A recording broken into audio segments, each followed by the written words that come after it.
I can't hear you, Justin. I'm saying the title of the chapter. Falling on Deaf Ears. Welcome back to the South Blue. Yep. We're here for another chapter review. Make sure you hit subscribe. Now. Yep, right now, because we have weekly content coming out, and we're going to be reviewing every chapter of One Piece. As soon as we can after it comes out. We got some more goodies on the way. We're in production. We're trying to pump some stuff out. So, just a little like and subscribe will always be appreciated here in the South Blue. But yes, chapter 1040, Falling on Deaf Ears. And just another... splendid chapter. Oh, beautiful. He's been on a kill streak. He is going on a streak. Oda has his foot on the pedal and he just keeps on accelerating at this moment. And the momentum is building. At first, a few weeks ago, if you asked me whether Wano was on the climax, I would have said, I'm not too sure. Like, there's lots of fights happening at the moment. Couldn't really tell you, like, when we're going to see the climax. But now we can definitely say that we are at the peak and... this train is not stopping. Chugga freaking chugga. Chew. Oh. Chew chugga. Alright, let's head straight into it. Short recap. Cover story is back and we see...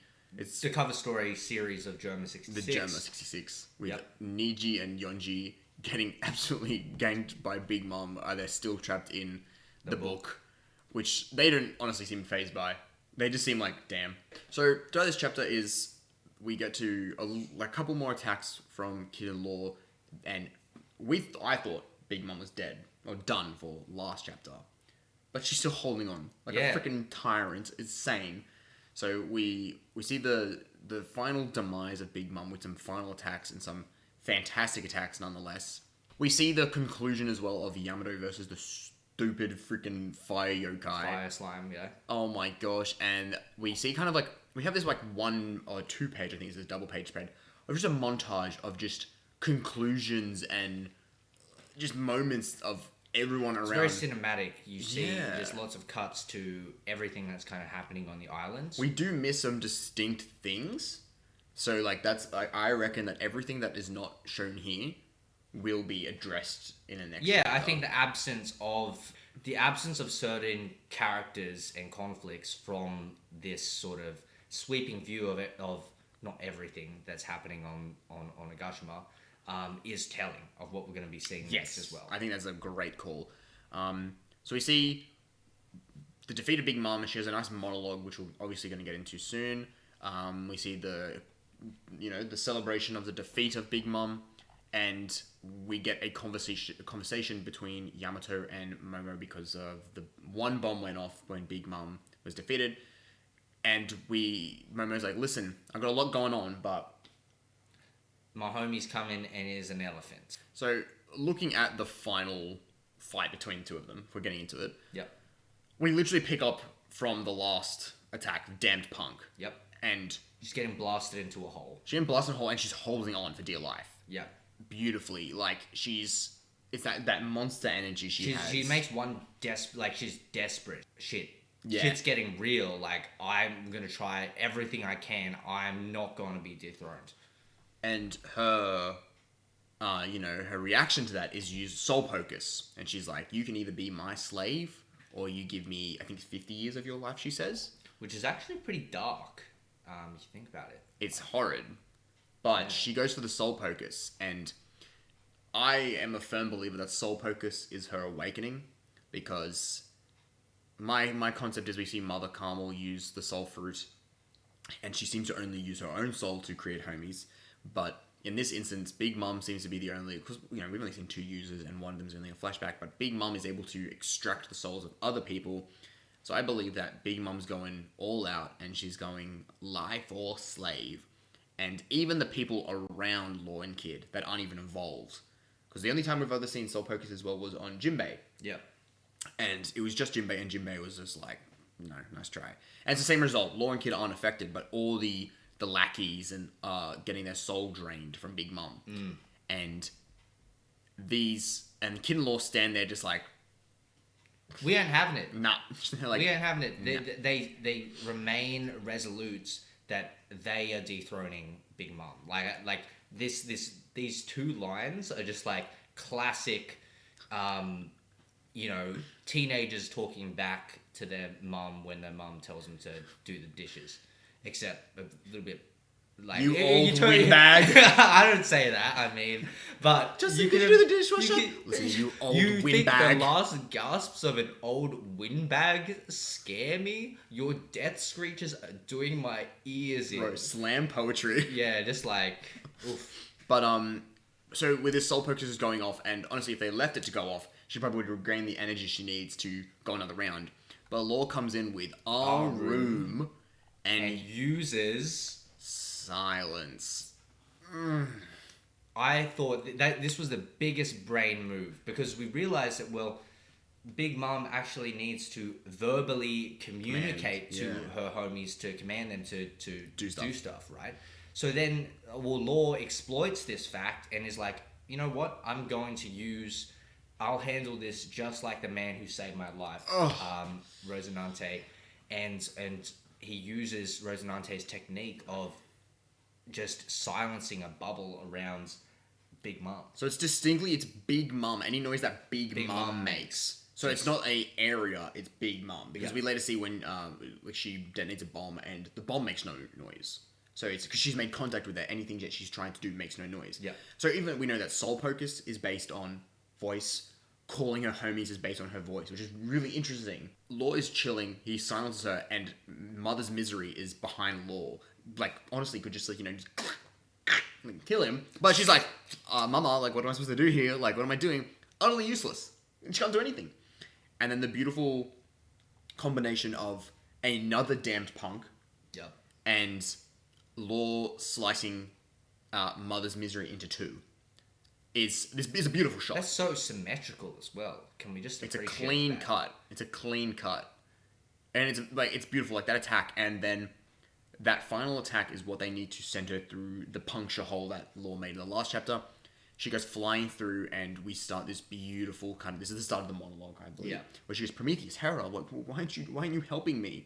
And she's useless. She's alone. Yeah. Which, it ties into that kind of mother's misery. I've lost my mother. I need my family, but in she doesn't have a crew. She's silent. No one can hear her. She's realized that without her family and without her homies, she has no one. She's no one. Lonely.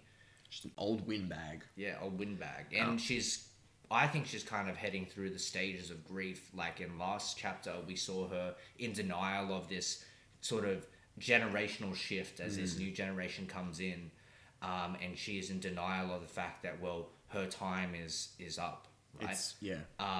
But now she has this anger sort of directed towards Roger, and Roger having sparked this generational wave of new era of pirates, right?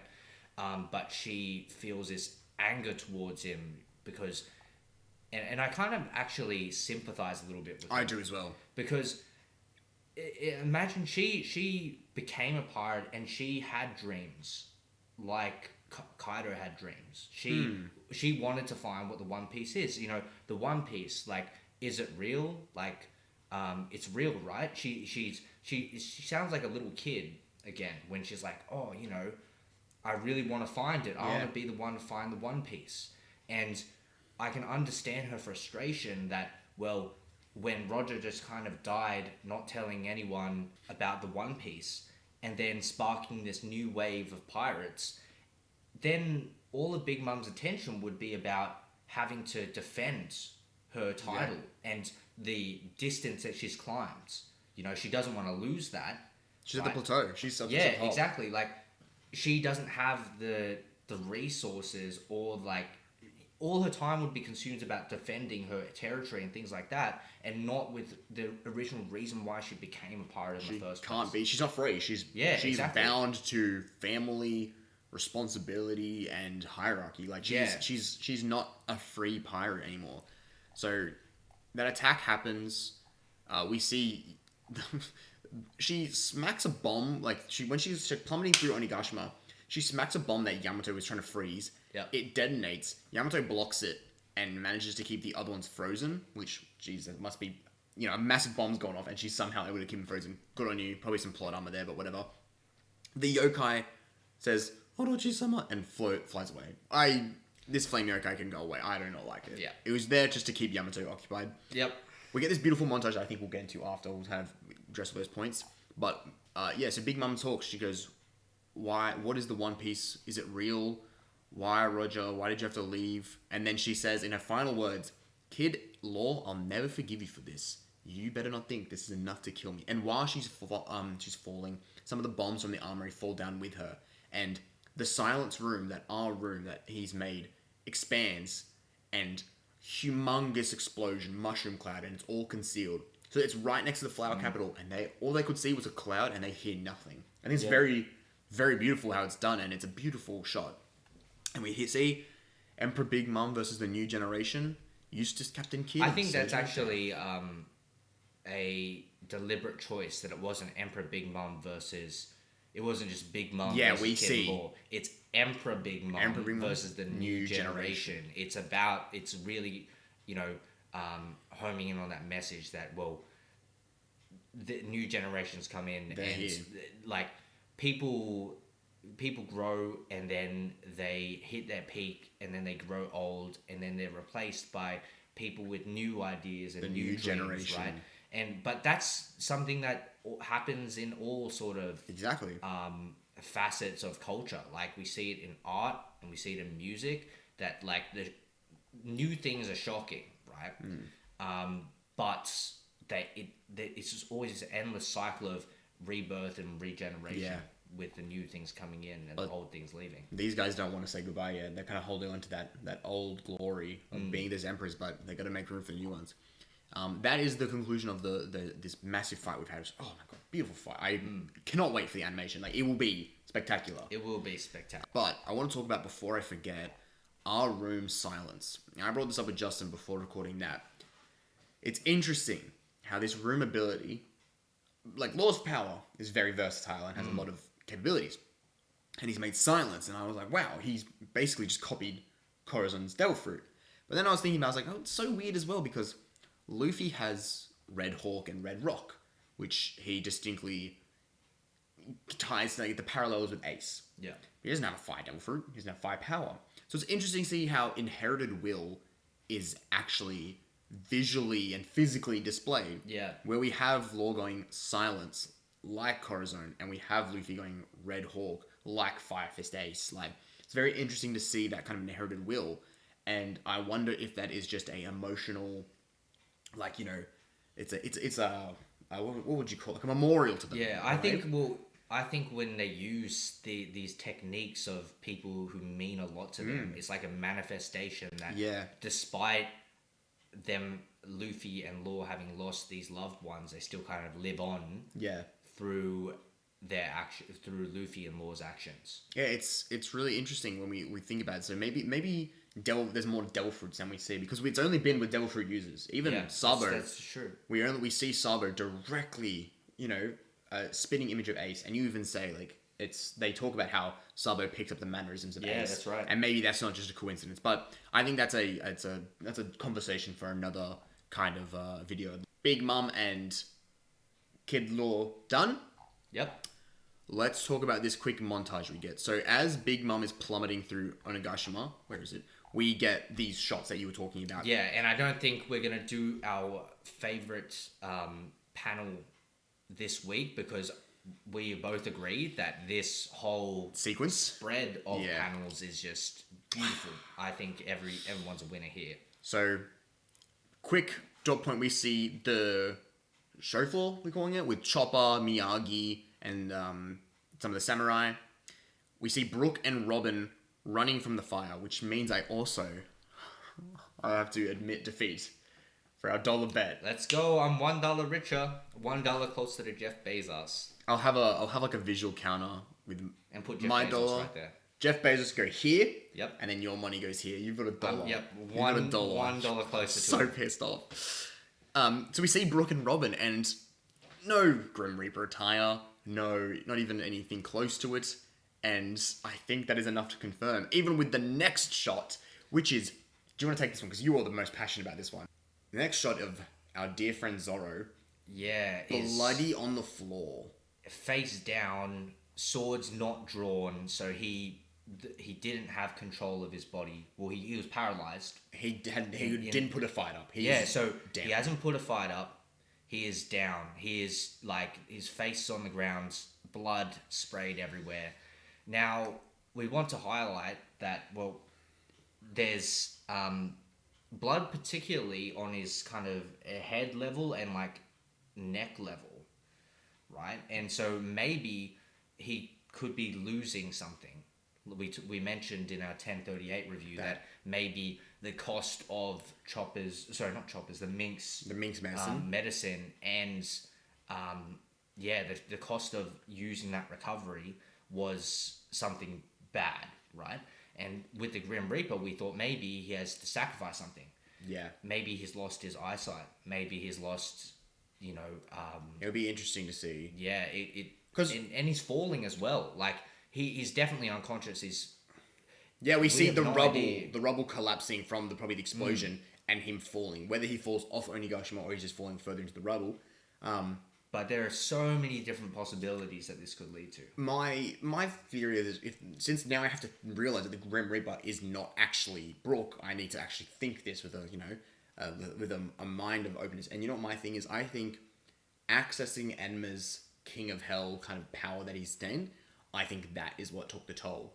I think kind of honing into Enma so quickly is the direct connection, or it is something like it's definitely to do with he used so much energy, and they're like, you think you can't just get away with using that much. So I think there was something there, or for all we know, he's just vomited blood up from the medicine, and he's in a shit ton of pain. Yeah.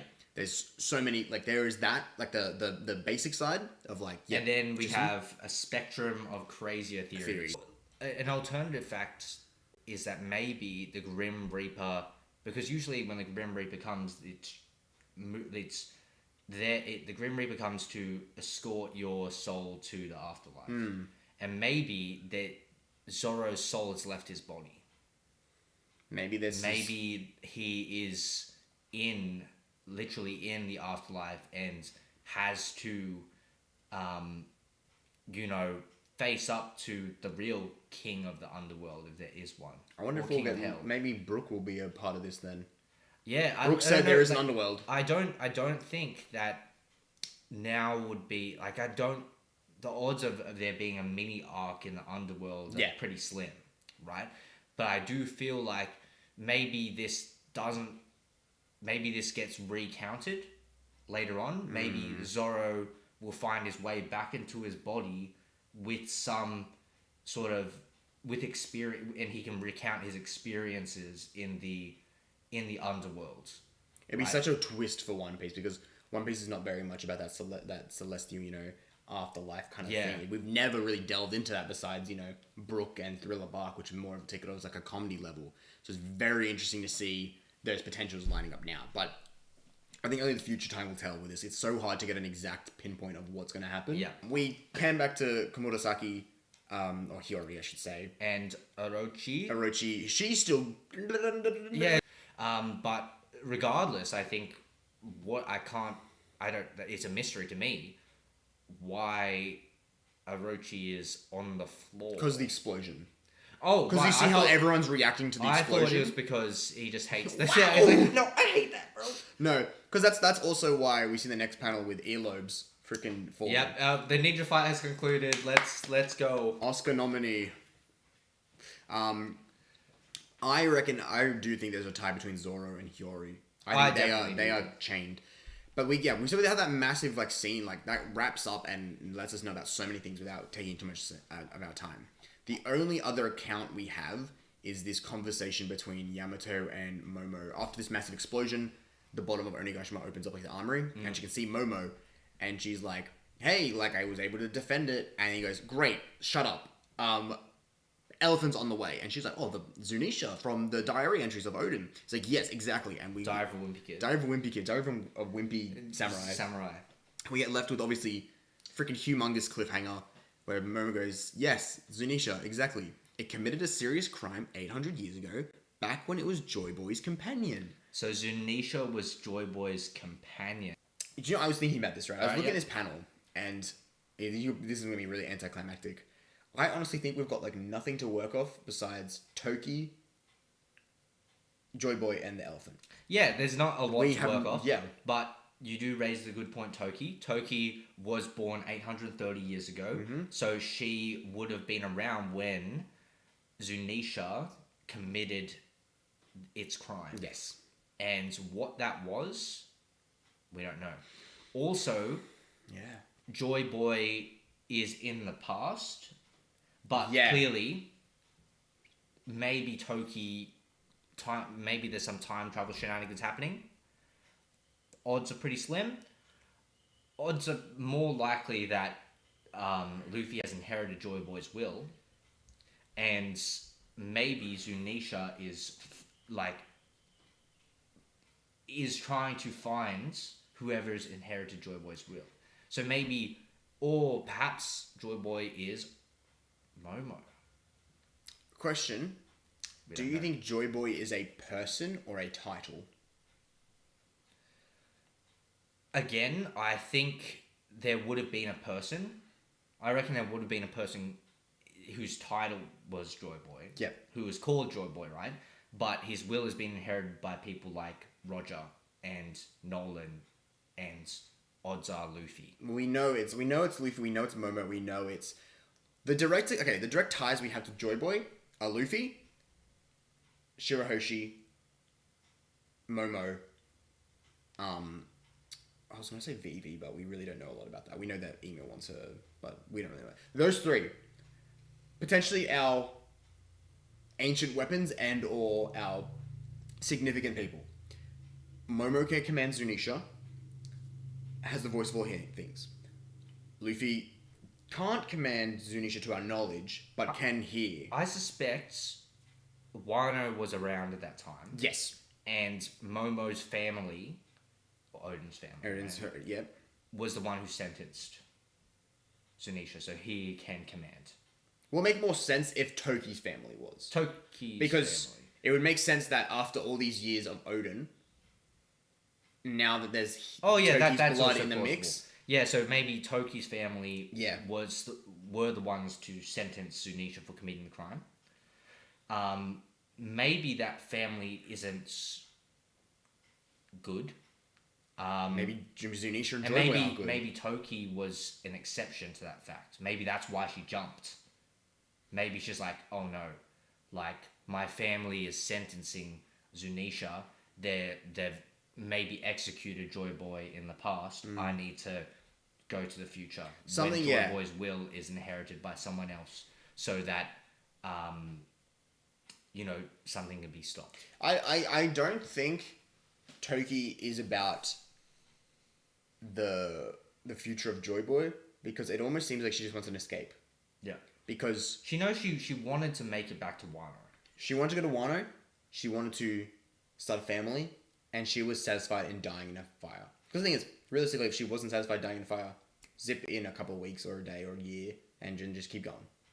She sent the scabbards forward ahead of time. Why would she not send herself with them? I wonder if maybe it's part of the fruit, because we don't know a lot about it. We don't even know if it's a fruit. Yeah, we don't know. But if it is a fruit, maybe if she had mastered it with an awakening, maybe she knows, she can see the future without traveling into it. She can see it. It's all speculation, which is the hardest part. Like, it's so hard. Like, I reckon if we put our minds to it, we could get a better idea. But as it stands now, until we learn about Zunisha, we're not going to get a lot. But that's about it. Next chapter. We're on break next week. But what do you think the next chapter will be? Do you think it's Luffy vs. Kaido? Yeah, I still think so. We've been wanting it. We've been. The thing was, we said it 3 reviews ago? We've said it every single review. Next week, Luffy vs. Kaido. Last week, Luffy vs. Kaido. This week, Luffy vs. Kaido. And Big Mum and Law and Kid have been going on for non-stop. Watch us be here in 5 years' time still saying Next week, Luffy vs. Kaido. But next week, no weekly chapter review, but still hit subscribe, because we do plan on some weekly content coming out. Be sure to like it. Be sure to share it to your friends. Your grandma. Family. Mums. Your dog. Your elephant. And your dog. And your elephant. And your dragon. If you got one. If you're a dragon. Send a photo. Send a photo of the dragon, please. But I think that's it. I think that's it. Thanks for watching, guys. See you next time. Bye bye.